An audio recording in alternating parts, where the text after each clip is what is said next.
Thanks for listening to We Live Here, 10 years after the Ferguson uprising. If you like what you hear, we have more great content on our website, stlpr.org. While you're there, you can catch up on the news and listen to more podcasts like The Gateway, Politically Speaking, and St. Louis on the Air. We also have music. Listen to our classical and jazz streams along with archived episodes of The Next Set from Jazz St. Louis at stlpr.org.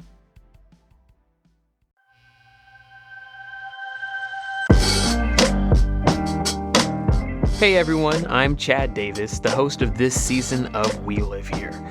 We're back this week, but this time with a bonus episode full of interesting conversations and debates from people with different points of view.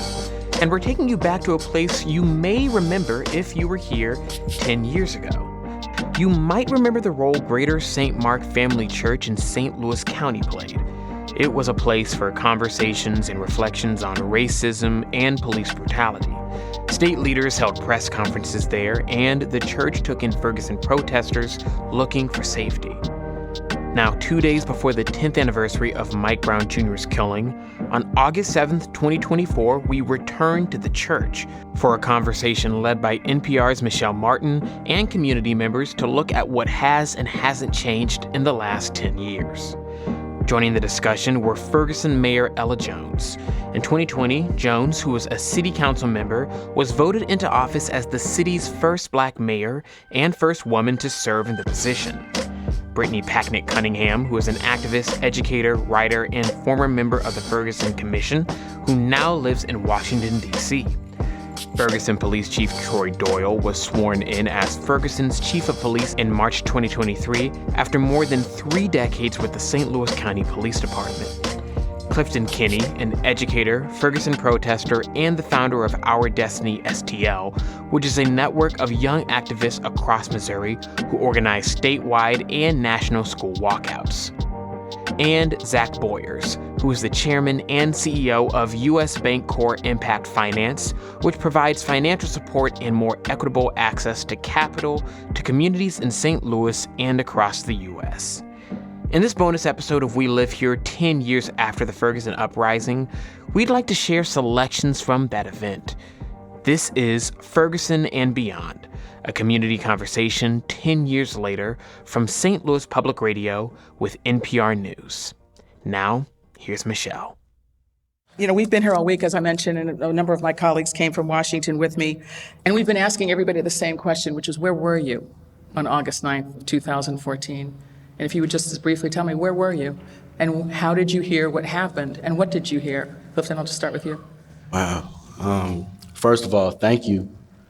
Thank you. Thank you all for coming out. This is important. It's an important time for us to really come together 10 years and reflect on the fact that, you know, Mike should be here.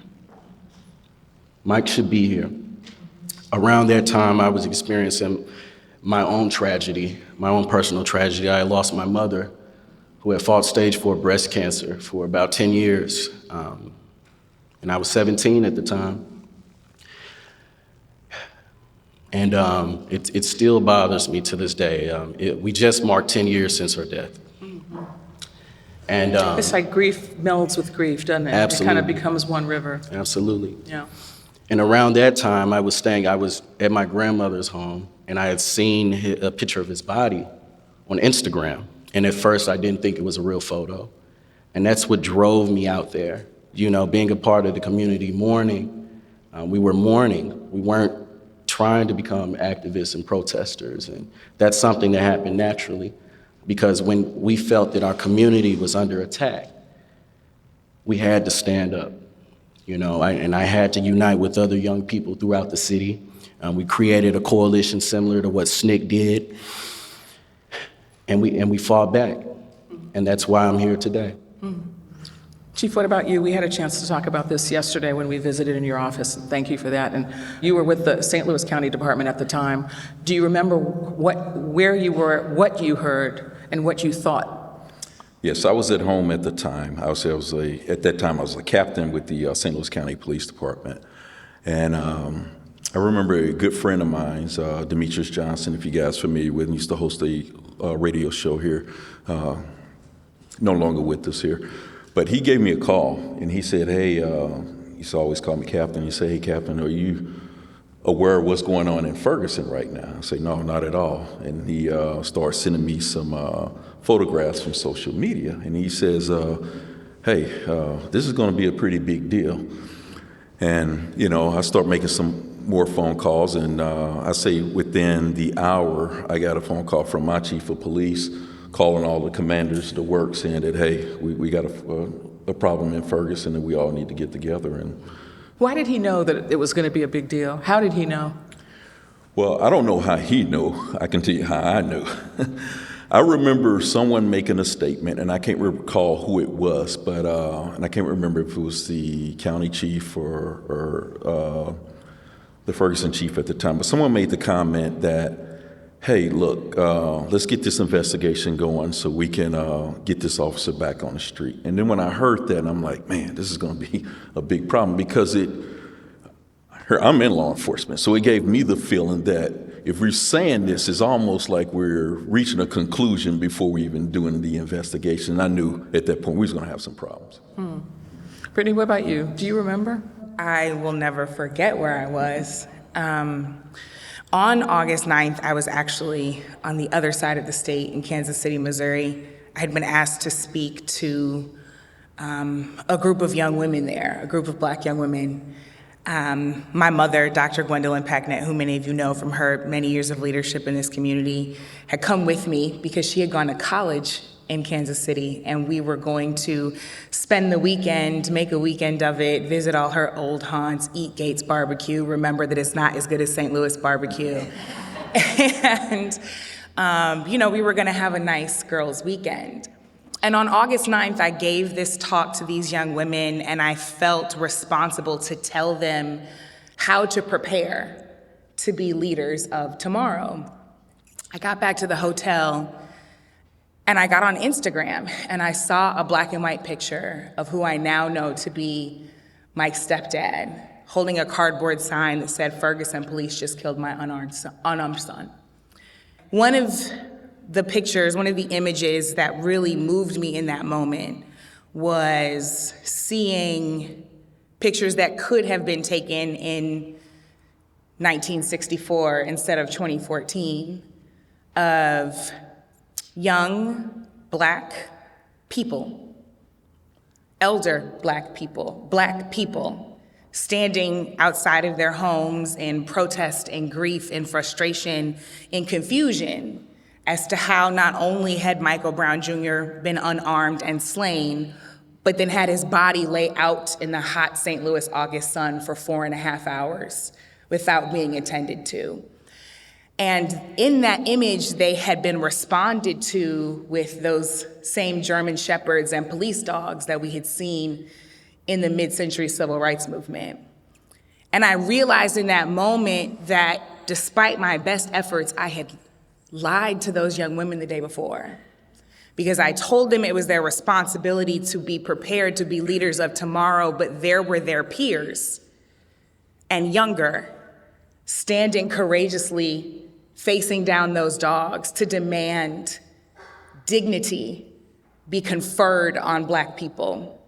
And so on August 10th, came back here to St. Louis early, went straight over to the Ferguson Police Department to stand in protest with people who are now family. Ran to the Aldi's around the corner to grab a bunch of water for people. Didn't exactly know what the plan was. None of us knew what the plan was, but we were gonna build the plane as we flew it because we had to be present, bear witness, and create, at the very least, a demand for accountability. A friend of mine said, hey, some of us are going inside the police department. You run a large organization here. Why don't you come and have this meeting? And I said, you tell me what happens afterwards. I know that the place where my feet are supposed to be planted is right here, alongside thousands of other people who for the next over 400 days would put their body on the line for Mike and for Von Derrick and for a city and a country and a world to be confronted fully with the voided check that Black people continue to have returned to it. And so, yeah, got tear gas for the first time a few days later, and the rest clearly has been history for the past decade. Mm-hmm. Zack, what about you? Do you remember where you were and what you thought when you heard what you heard?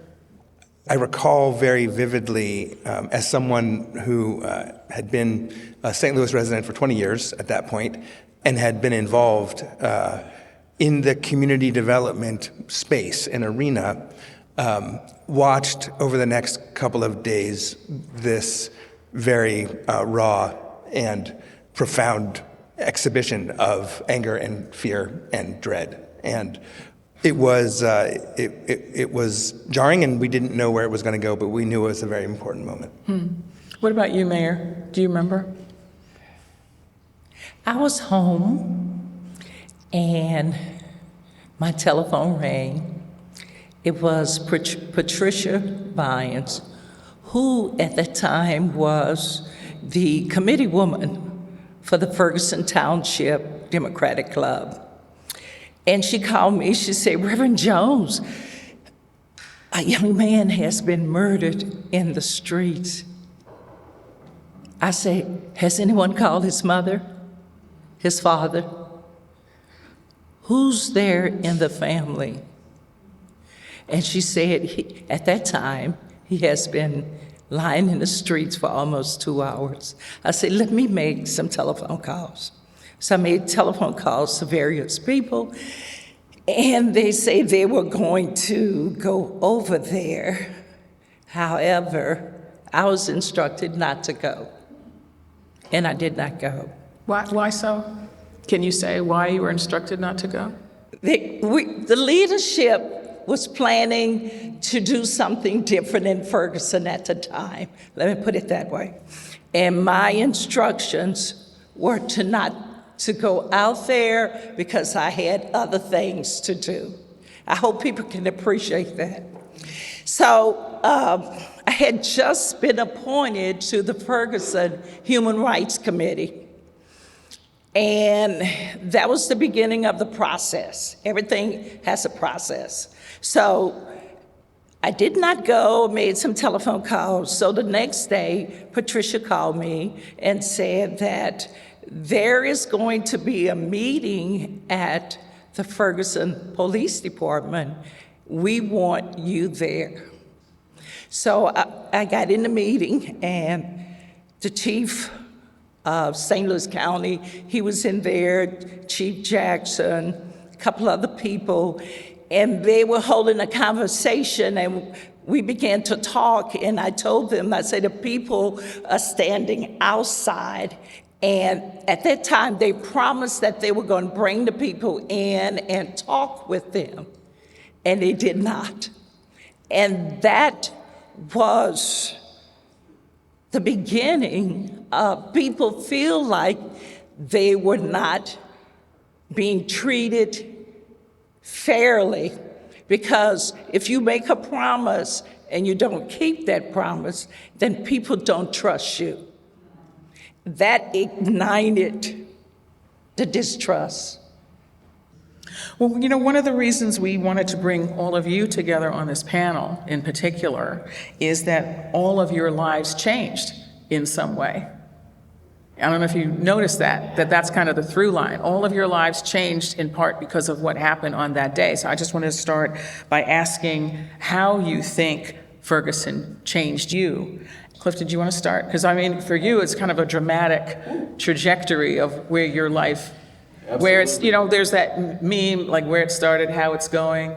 You told us earlier, in fact, we were talking earlier, in part, the reason you became a teacher was because of what happened on August 9th. Just briefly, do you want to tell me why?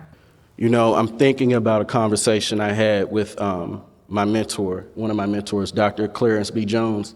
He's also the co-writer of the letter from Birmingham jail, and he mentored Dr. King. And I remember him inviting me out to California in 2019, and I was with Bernard Lafayette and many other civil rights activists, some of the Little Rock Nine, and we were just having conversations and heavy conversations, and they asked me, who inspires you? And I'm going to say this, I'm going to say, Michael Vargas inspired me to get into education. Brittany Packnett inspired me to get into education. These folks that I'm having a conversation with right now, Mayor Ella Jones, who's leading in Ferguson, inspired me to get into education. Chief Doyle and what he's doing with trying to bring the community together with community policing, that inspired me to get into education. Because Malcolm X said this. He said, will can't be legislated. Education is the key to that. And so you need folks like myself that look like the children I teach and interact with on a daily basis. You need people like that in the classroom, because if you don't have folks that know them and that can relate to them, you're going to have some dire consequences. Mm-hmm. Let me go to Brittany on this too, because you also really changed your life in a dramatic way. I mean, you were doing all the things. I mean, you had a big job and a big office and title and so forth. And go ahead, Tufty, you had one more thing? Correction. Brittany Packnett Cunningham. Brittany Packnett Cunningham.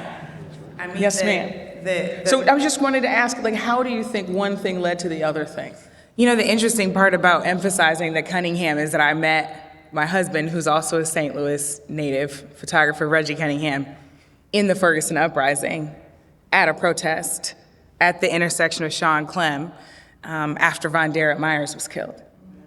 What changed most about me in this time is something that I think a lot of people don't understand about the uprising, and it is a story I will never stop telling, because a lot of people thought that we were out there day in, day out, after the cameras left, in the organizing meetings, in this church often, and I want to honor Greater St. Mark's and honor the pastor here for continuously providing space.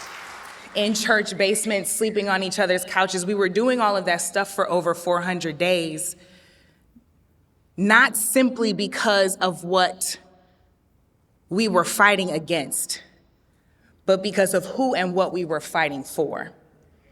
And the love that bound us then and that binds us now is perpetually evident in how people have committed to changing this city, to changing our communities, to changing this entire world. Because for me, this is also the 10th anniversary of when I met my now husband. This is the 10th anniversary of when I met people who are so much family to me that they were in my wedding, at my wedding. Clifton was there. This is the 10th anniversary of not only when I met Clifton, but when I, as a Ferguson Commission member, watched as he spoke to a room full of people twice his age with such command, and asked him afterwards what he wanted to do with his life. And he talked about his teacher, Mr. Vargas, who unfortunately is no longer with us. And I honored the commitment and contribution that he made to this community through the classroom. And so then to watch Clifton organize and grow and stand on ABC and ask President Obama a question about our community, and graduate from Howard and pledge Alpha and decide to come right back home and do this work, that is what changed me the most. That is what will forever change this city the most. It bore Action St. Louis, which is setting a national model for what it looks like to invest in your city in the long term and empower people to be in charge of our own destiny. When we talk about the work of Caleb Reed, when we talk about the work of the Organization for Black Struggle, when we talk about the work of the Close the Workhouse campaign, when we talk about our city defenders, we're talking about organizations that either were created during or empowered during Ferguson, and that have continued to change the trajectory of this entire metropolitan area, right? Not only getting our first Black woman mayor elected, but holding her to the promise of closing that jail, and now engaging with community to determine what that space will now become for said community. So I don't want us to miss that, yes, lives changed, trajectories changed. I certainly could not have planned what I would be doing now, but I am forever a protester and forever the proudest member of the Ferguson Uprising family, because what was accomplished here took courage and commitment from people who were being given the least of these. You know, my friend Stephen Bradley, who at the time was a professor at St. Louis University, we were on one of many of these panels at the time, and he said the young people of Ferguson and of St. Louis reminded America of its duty to protest. That young people across this city, elders, clergy, people across this city stood up day after day after day. And the movement that we saw globally in 2020 in the name of George Floyd and Breonna Taylor and so many others would not have happened in the way that it did if it were not for the 400 plus days of the Ferguson Uprising. We'll be back after the break.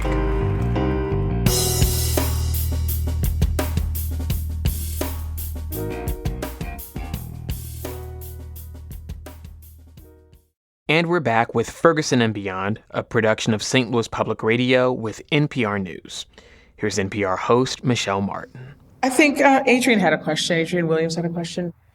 She wants first to thank Mike Brown's parents for their courage and steadfast advocacy. She says their sacrifice has led to the judicial reforms passed by the Missouri Supreme Court, which provides material relief to families. But her question is, how do you reconcile Mike Brown with George Floyd, the most recent police killing of Sonia Massey? She's asking, is it reform that's needed, or is it abolition that's needed? Well, why don't we just ask the question, because that is one of the hard questions that's out here before us. Chief, do you want to take that first? Sure. No, but you will. But obviously, obviously there's going to be some disagreements on this. People see, things differently. And we talked yesterday about the how law enforcement came into existence from slave patrols and whatnot. I'm a true believer that law enforcement is no different than any other Fortune 500 company in this nation, meaning that you're always going to have good employees and you're going to have bad employees. I think what we fail at in law enforcement, at least over the years, is identifying who those bad employees were, because we kept silent. We always kept them on the staff because that's how we work, right? What I do know, me being African-American, being an African-American police chief, raising African-American boys, growing up in the west side of St. Louis and moving to North County, I do know that we need law enforcement presence in our community. But that law enforcement presence has to be effective law enforcement presence and good policing. So when people talk to me about, well, we need to abolish the police altogether, I would say that that's not the answer. The answer is our community need law enforcement. We just want to make sure that we have good law enforcement. I mean, to take law enforcement away, I mean, it's just not doable. It's just not good. Now, reform, what Ms. Packnett is doing is great with her organization, and there's other organizations. I mean, even the protest movement itself is what got us here today, right? If it wasn't for the protest movement, would police officers be wearing body cams, right?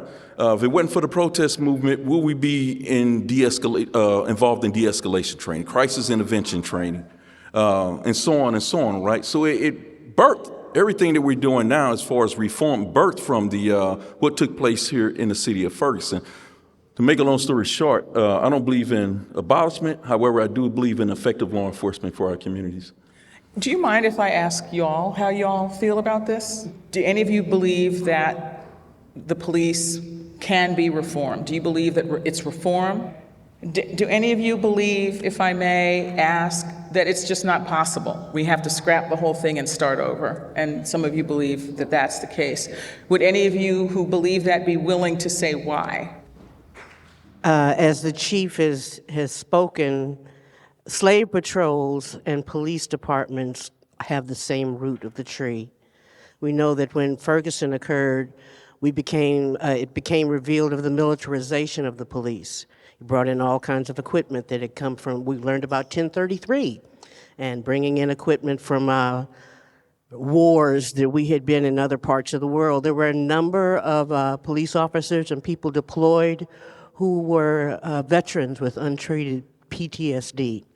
As long as we have qualified immunity, as long as we continue to say that police are in the protection of property and not people, they're not trained for de-escalation, as long as we recognize that the police training here is the same police training that goes on for the IDF, bringing the same type of destruction and death and control. This is a militarized police action that was revealed in 2014 that has been escalating and expanding here in the United States. Now that we've become aware of Project 2025, that is a big foundation for how you control your population. We need to start all over again. And one more for this lady back here, and then we're going to come back up here. This lady back there, please forgive me for pointing, but that's the only way I can identify you, and then we'll come back here. So pretty much what I want to say is that how do you retrain a corrupted mindset? With Sonia Mancini, when a police officer came to our house, the first thing she said, well, please do not hurt me. And that's very telling when residents are afraid of a police officer. And look what happened. Within not even 5 minutes within her being in her home, she was gunned down because she said, I rebuke you in the name of Jesus. So, Chief, I think you deserve an opportunity to answer. Then, Brittany, I know you want to get into this conversation too, and I think it's important for those of you who don't know Brittany's record. In part, she was working as one of the co-founders of an organization specifically directed at reducing police violence, and she has some thoughts about that based on research and thought. Chief, I think you deserve the opportunity to respond. Yeah, absolutely, and thanks for the questions. So, I mean, Sonia Massey, anyone that followed me on Twitter, if you've seen the tweet that I put out about that. Tell us what you said. So when that occurred, I was reading a bunch of tweets from the federal, the police organizations, the FOPs, and some of these law enforcement organizations from across the country who were actually trying to come up with ways on how to justify this. And if you read my tweet, I actually said that those of you who are actually trying to find ways to justify this are part of the problem. And that's exactly what I put out there. That being said, I'm going to stand strong on this. We can't throw the baby out with the bathwater. I got two strong African-American police officers that's in here tonight. They're some of my best trained police officers out here. They treat the community with respect. They're out there doing their thing. They're engaging with the kids and whatnot. So I don't think they deserve to be categorized with some of the bad police officers. Trust me. I do know that law enforcement, we have to do a better job in vetting the people that we hire. We have to, and I haven't even implemented this yet, but we're working on it. We have to work on we do a psychological exam at hiring, but we do need to do a psychological exam, maybe a couple years after they hire, just to make sure that they're sane, because they're interacting and engaging with our community. Anyway, make a long story short, that, again, I believe that we do need law enforcement in our community. We just need effective law enforcement. Brittany, you had a thought. Yeah. My thought may be different than what people are expecting, because the organization that I co-founded that was really focused on a policy-forward, research-based approach, in part from my experience on President Obama's policing task force, traveling the country, hearing from everyone from families of victims of police violence to rank-and-file police officers to police leadership, et cetera, to mayoral leadership, et cetera. We parted ways in 2020. I decided that the direction of the organization was not in alignment with where I had evolved and where I felt like the movement was evolving. Why don't you tell us where you are now? Yeah, that's Because we're not going to litigate that either, but tell us where you are now. Part of the reason why I made that departure was because come 2020, the conversation is defund the police. And a lot of people have maligned that phrase, but it was intentionally provocative to invite us into a question, 2 questions really. One question that I'm grateful I was invited to in that time is, do we want law enforcement or do we want public and community safety? Because the paradigm shift would then dictate a systemic shift, right? Because with all due respect, and I truly do mean all due respect, unfortunately, if we keep getting all these bad apples, the issue is not the apples, it's the barrel, right? So we actually have to look at the entire system. Angela Davis reminds us that all radical means is getting to the root. So how do we actually uproot the thing that was rooted in slave patrols and change our country's approach? Do we want law enforcement or do we want public safety? The other question that I was invited to in that time and that I invite all of us to consider is, do we want accountability or do we want justice? Justice is a living, breathing Michael Brown. Justice is all of us at home watching Netflix right now because Michael Brown is living his life anonymously. His parents are sitting there having dinner with their son. Accountability would have been the officer that killed him being tried. Justice is a living, breathing Sonia Massey. And as someone who advocated for more training, who advocated for body cameras, who advocated for diversifying police departments, who advocated for community policing, who watched millions and millions and millions of dollars be poured into these things only for the police to still be killing as many or more people annually as they were in 2014, our communities deserve us to ask the question, do we want justice or do we want accountability? Because Sonia Massey was murdered on the body camera. So if we want justice and not merely accountability, that means getting to the root and being brave enough to reconstitute and reimagine what public safety actually looks like in our communities and doing that with the communities. That doesn't mean there's nobody to call when you're in trouble. That doesn't mean that there's no kind of restoration when violence happens. What that does mean is that we invest in communities from the ground up instead of over-police them from the top down. We ensure that the crimes that so often are crimes of lack don't happen because people are able to live in good housing, drink clean water, send their children to good schools, and have living wage jobs.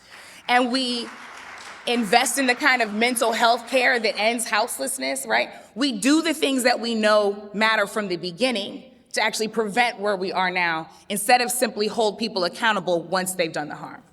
So this is a good, Let me share. this is where, Mayor, this is where I need to come, Mayor, this is where I really need to ask you a question. One of the things that became clear in the wake of the events of August of 2014 and beyond, after the Justice Department came in, one of the things that became very clear is that public safety was being used to generate revenue, right? It was very clear that the tickets, fines, and fees were being used not for reasons of public safety, but to generate revenue for the government. So, Mayor, I need to ask you, the population of Ferguson is declining, okay? And that means that property tax falls and retail taxes falls. Given that, how do you raise revenue in that situation? Well, back in 2014, the police department budget was driven by the finance director. And the finance director will always go to the police department and say, you need to create more funding. And at that time, if you look in the budget, Ferguson budget from ticketing was about $3 million. Since then, when the Department of Justice came in and took a look at Ferguson practices, they found numerous things wrong. Number one, it was the fact that the finance director was driving the budget for the police department. That had to be corrected. And from the DOJ department, DOJ coming in, we had to have an analysis of the Ferguson Police Department, and Peter Belmio, who he came in and he did the analysis of the Ferguson Police Department, and he found things that they were doing or they were not doing correctly. Yeah, well, we know that, Mayor. So the question, that was very clear. They had emails back and forth from the city officials to the police chief saying, can you raise us more money? So we know that this is true. The question is, what now? Now that you understand that that's wrong, now that you understand it's unconstitutional, now that it's been made public, but you still have declining revenues because you have a loss of population, what do you do? Well, the population has declined. In the city of Ferguson in 2010, the population was 21,257. In 2020, the population was 18,500 plus. We have taxed as much as we can tax. So under Chief Troy Doyle leadership is that you cannot, and I shared this, you cannot come in the city of Ferguson and do wrong and speed and expect that it's okay. You must respect the laws that are here. That's number one. Number two, if a person is stopped, they are treated with respect at this point. I say that because a lady called me and say she was speeding down Elizabeth. The speed limit on Elizabeth is 25 miles per hour, and she was doing 40. And the police pulled her over and asked her, did she realize she was speeding? She said no. They got into a conversation. He gave her his card, his name, and they talked. He did not give her a ticket, but he warned her that be more mindful that you're driving 25 miles per hour. And 2014, she would have gotten a ticket. In 2024, it was a decent conversation from the officer to the person driving the car. She didn't feel like she was treated unfairly because she called me and told me of a good experience she had with the officer. And Ferguson has a program. If you find someone doing good, then you try to work with them, award them. And she said the officer gave her a gift certificate because they were able to have a decent conversation. Okay, that's up here. That's up here. Right. From what I understand. Was. Okay, but let me go to Zack. Maybe you can help us with the financial aspect of it, okay? Because I think it's important on the one hand to acknowledge that this behavior was racist, this behavior was unconstitutional, but it was also driven in part by money, okay? All right, Mr. Zack, show us the money. Where is it? You said, look, I'm just going to tell you something that you said you said at one point, we believe banks are in business to do three things: economic development, workforce development, and community development. And you think about bringing those things together. I just want to know, what does a community like Ferguson need to thrive? Yeah, I'm just, first of all, humbled to be on the stage with these great leaders. And I would just say, the Ferguson Commission did us a really amazing, did for our community a really amazing thing. And I want to thank Brittany, as I have in the past, because what it did was describe the scale and the scope of the challenge, and identified very clearly that one sector, one industry, one person for sure could not possibly turn the tide all the way. However, it did name accountable bodies very discreetly for certain areas that it could in fact impact.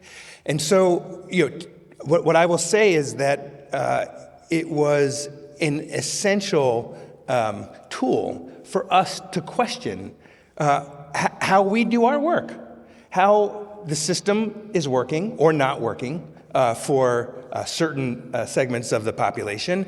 And it did, in fact, catalyze significant change in how we think about our lending and investing practices, and fundamentally challenged us to ask, who's it for? It led us to develop actual measures of impact that we invest in and use to this day in order to understand if the desired outcomes are in fact manifesting or not. And perhaps even more importantly, to iterate and do it better. Can I just ask you, why did it take that to come to those conclusions? This is what I don't understand. Like, was it a surprise that some people were being invested in and others weren't? Was it a surprise that some people had access to capital and other people didn't? You see, I'm just curious, like, because people have been critical of the protests. They say, oh, they were leaderless, they went on too long, Why can't you all let it go? But what I'm hearing you say is until those protests happened, people weren't doing those things. So why? I mean, I honestly do believe that I think a level of intentionality got created by the catalyst that was not only the uprising, but also the conversations in the community that came out of it. Again, I'm going to give credit to the commission for listening and centering the voices of impacted populations and amplifying them in ways that just had not been done. Should it have happened earlier? Should change have begun more materially earlier? Of course, absolutely. And in all humility, I would say we've still got a long way to go.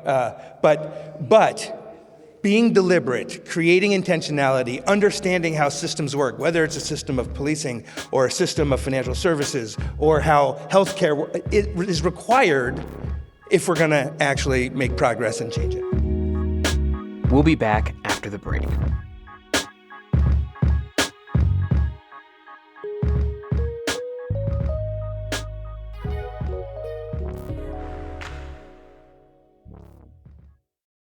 We're back with more of Ferguson and Beyond, a community conversation 10 years later. Here's Michel. Jamil wants to know, what do we need to do in Ferguson and our North County region to get folks registered and actively voting? Protesting is cool and serves a purpose, but who your elected officials are matter. Who's serving on boards and commissions matter. It takes a village. What about that? I mean, I'm mindful of the fact, and this is not a partisan statement, it's just an observation, it's a reported fact, that the person who was in leadership at the time of Michael Brown's death was in that job for 6 more years before the voters made a different choice. And I just wonder why it took so long. So Clifton, maybe you want to talk about that. No, seriously. It matters who's in that seat. It matters. And I just want to speak to something at the federal level, all right? Right now we have a really important race happening in 3 months. On one side, there's a guy that says police should have full immunity, right? On the other side, they're saying at least we should investigate, right? You have one side that says that police should be allowed to have militarized weapons, and then you have another side that says, let's pull that back. I can't listen to this anymore. Kamala was a mass incarcerated in California. Okay. She was a mass incarcerated. We just elected 2 mass incarcerated. Okay. And no one came to protest it in the backyard of Ferguson. We could have changed the trajectory right here. That's Okay. right. We would have stood up That's to right. Grant County of mass incarceration who kicked black men as welfare and crime. That's right. Okay. That's right. Now you got a first generation during sociopath who laughing about locking us up and then prison. Okay, I'm just going to ask you, what is your question? What is your Her anger. Okay, then you don't have to. That's You don't have real. to. That's real. That's right. They are surveilling us for bad things. That's right. That's real. Well, Our people have no money. We can't fund campaigns. That's real. We have no one to vote for. That's right. At the top of the ticket, what happened to the whole damn system is just as It is. And that's why it matters who we put in that seat. ma'am, It is. I think we I have a agree. point. Maya. 66 black families a month are getting priced out of our city. I am so hurt about this. I get it. Backyard of Ferguson, and you're gonna call police me? Sis, your anger is justified, babe. That's enough. We've heard you, and I'm asking you to hear everybody else. Sis, your anger is justified. We want to talk about it. Yeah, we want to. Can we just, it is. All Ryan talked about was not correct. You know, that pain, that anger, that's real. That's real. All right. Let's acknowledge that. Let's acknowledge that we were brutalized on those streets for 400 days. Let's acknowledge that. To the brother's question, though, because if we're community, I want to recognize that you asked the question. Where? And I do think that one of the things that was powerful about not just the Ferguson uprising, but really protest movements all around the country is a lot of civic education happened person to person. Because we know, unfortunately, a lot of that has been defunded in our schools. And so a lot of people got educated on all of the roles that dictate our future, not just the White House, not just Congress or the Senate. People got educated on what city councils are doing, what school boards are doing, who's your recorder of deeds, like all of these little roles that people didn't know about. A lot of that civic education happened peer to peer. So to your question, I think one of the things that we can do as community members is take the opportunities of influence that we have, because we call famous people influencers, but all of us are influencers. All of us influence somebody. If you teach Sunday school, there can be civic education there. If you the candy lady, there can be civic education when they come by their lollipops. If you coach basketball, there can be civic education there. I think we have to use every opportunity we can to make sure that all of our people are empowered to understand exactly who is making decisions about our future and how we ensure that they don't make decisions without us. Good evening. My name is Dr. Nicole Reed Hutcherson Adewale. I say my full name to honor my ancestors. I had a different question in mind, but what I want us to discuss, you mentioned a St. Louis plan, and then there's all kinds of different plans out here, but the woman who spoke up, there's so many people whose voices have not been heard, so many people who do not have a platform. They don't have a circle of accountability. How do we build these better connections in our community so that A, people feel like they're heard, but B, we are hearing what people are going through so that we can make some better change? Like Clifton said, these emotions are real and justified. And they come from a place that we have to honor, to your exact point. I remember the night after Darren Wilson was not indicted. And, that night rather, right around, the Thanksgiving holiday. And I don't think anybody who was out in the streets can ever forget that night. And I got a call early in the morning, to your point about platform. I got a call at about 2 a.m. asking me to be on Good Morning America. So I literally took a cold shower to wash the tear gas out of my eyes and went over across town to the parking lot of the Ritz-Carlton, quite a different scene, and talked to George Stephanopoulos. And I remember people kept sending me talking points of things they wanted me to say. And I was like, cool, thank you, but no thank you. Because what we had heard that night, that grief that had poured out, that angst that had poured out, that anger that had poured out, is justified. And if we do not honor that, we cannot, to your point, act on making it any better. So I didn't even use my own words. I used Dr. King's words, and people like to forget these particular words from Dr. King. But what I said was a riot, and that's not my language, but his. A riot is the language of the unheard, right? So if you saw certain things last night, I want you not to be mistaken about what you saw, right? You all can vilify Black people all you want, but that's what was happening. And I remember the amount of disdain I received for saying that, which was a reminder to me that not only are people attempting to silence the truths that we are uncomfortable with, coming from folks that we would much rather marginalize, we are then also sidelining the people who are bold and courageous enough to do something about it. The people who will run for office for those folks, the people who will take the positions and stop being in lucrative careers for it, right? The people who will sacrifice their safety to say it out loud and on television and on a bullhorn and all those kind of things. And so I think part of what we have to do is, as communities, give each other the cover, to your point, to be able, the space to be able to hear, which this church has continuously done, and the cover for the folks who are out there trying to do something about it. One of the ways that has been happening is through electoral justice. So to your point earlier, ma'am, Action St. Louis is one of the organizations that will actually not only register you to vote, but pay you to become a canvasser, pay you a living wage to become a canvasser. They were knocking on doors of Black voters years ago who, when they answered the door, folks said, nobody comes and knocks on my door. Nobody comes over here to Kinloch. Nobody comes over here to Ferguson. Nobody comes over here to Ferg Floor. Nobody was knocking on my door until you all came. And not only am I gonna listen to you because you knocked on my door, I'm going to engage with you. And now they're the people knocking on other people's doors. You see what I'm getting at? That building effect is what happens when we hear each other and we actually give each other the cover and the space and the resources to go do something about it. And so, and I want to acknowledge that this moment, especially for Black women, is very, very tough. I refuse to watch the body cam footage of the murder of Sonia Massey because I know that if I open that dam of tears, it is not closing. And so in as much as it can be frustrating and difficult to hear and to listen when the words that are spoken or the way that it's expressed is not what we would prefer, we have to decide to let down our defenses enough to say, let me hear the roots of what you're coming from, right? Let me hear the emotion attached to it, because on that level we can relate and then we can build from there.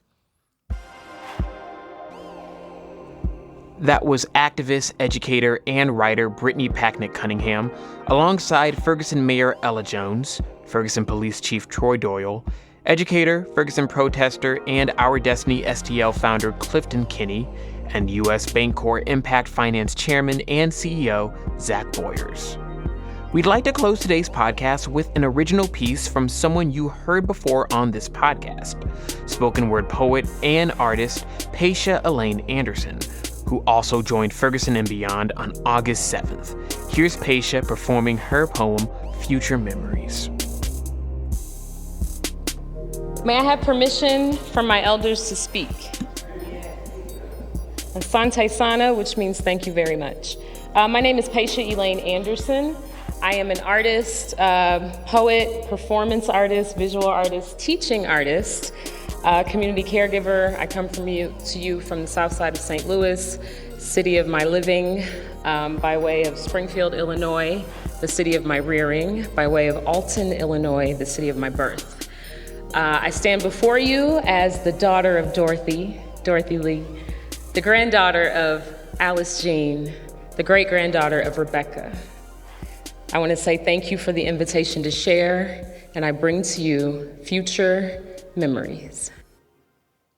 There is an African proverb that says, if you want to go fast, go alone. But if you want to go far, go together. Together. Together to gather. As we gather in Sankofa, in acknowledgement of the thousands of years predating life on this continent, the building of civilizations that were harmonious in their formation before the prominence of the concept of dominance, of the history of violence against us and its consequence, the ruining of communities, the leveling of legacies, the imposition on our traditions, the attempted erasure of our innocence, and while together, let us too not forget those upon whose shoulders we now stand. Those who resisted, died, legislated, and planned. Those tacticians with vision that circulated those petitions. Those who built coalitions to bring justice to fruition as we gather going far and not alone. Let their names be the ones that rest upon our lips. Let their example be the archetype of how to courageously live a marvelous life, not as walking great mistakes, but as vessels of healing, living liberation in our wake together. Ah, yes, as we gather, each bearing the weight of our own stories. For we are all a collection of pasts, of circumstances gathered, of lifetimes whose lifeline threads our history together. For we are all that we have ever been, and at once none of it anymore. For we are reborn every second that we accept, that we transform through breath and through rest and through test and through quest, with open hands of prayer and praise. We as fluid as water, us as limitless as sky, as grounded as the ground is. We are ground in, rooted in this community together, gathering in love and strength and empathy as the warmth of your grandmama's hands rub the sickness from your bodies. As the light in our children's eyes connect us to the child behind our own. As the rhythm in our soul dances down that which was meant to break us. As the spirit of Harriet and Du Bois and Nzinga and Dixon guides us to forge our way through, gathering together, going further than we could ever imagine, while holding on to one another as though our lives depend on it, because in this society, it so often does. Together, building bridges as we walk across them, learning to grow into whom we want to become while shedding the identities of people we never were. We are both the seen and the invisible. Caged birds no longer, war-painted wings gliding on wings of change. We who have existed everywhere from the start of every beginning.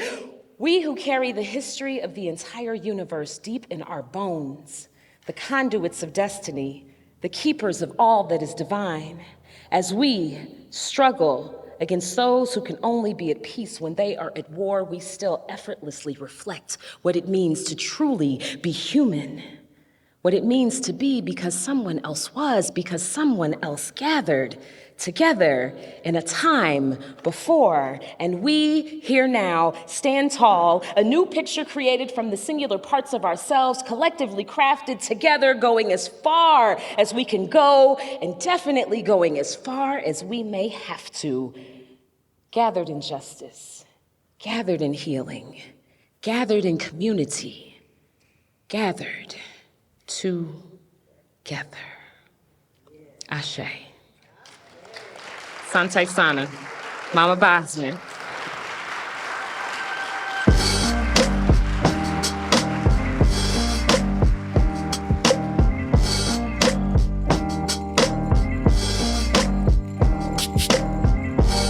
In cooperation with NPR, Ferguson and Beyond was produced by Elaine Cha, with audio mixing and editing by Emily Woodbury, and podcast design by Greg Montanu.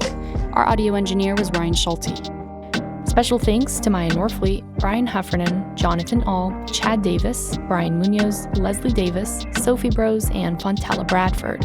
From NPR, thanks to Michel Martin, Erica Aguilar, and Lindsay Toddy, and to everyone else who helped make this event happen. Our thanks also to Greater St. Mark Family Church. The executive producer was Alex Hoyer.